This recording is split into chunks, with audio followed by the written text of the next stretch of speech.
Several major coal-using nations have pledged for the first time to phase out their use of the heavily polluting fossil fuel or are about to speed up existing plans to do so, while others announced commitments to end investment in new coal-fired power plants.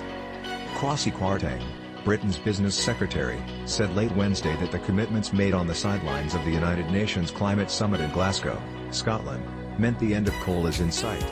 But critics noted that several major economies, including the U.S., still have not set a date for ending their dependence on the fuel, which is a major source of planet-warming emissions. The British government said pledges of new or earlier deadlines for ending coal use came from countries including Poland, Ukraine, Vietnam, and Chile.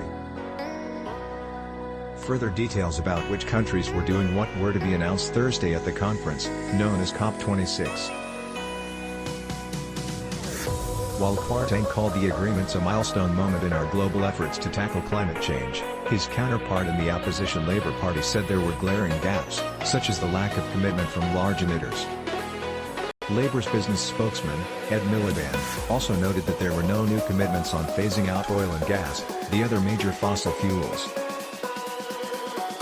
Existing targets for curbing global warming require countries to stop burning coal, but many major economies, including the U.S., China, India and Japan have set no formal dates for ending its use.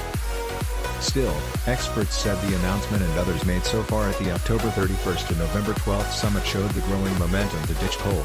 Today's commitments will help to shift whole continents on their journey to phase out coal, said Dave Jones of the energy think tank Ember.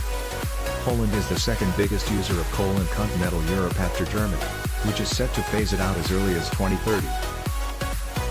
While the Polish government had previously agreed to end coal use by 2049, its new pledge would bring this deadline forward by at least a decade. Ukraine, the third biggest coal consumer in Europe, is also bringing forward its coal deadline, from 2050 to 2035.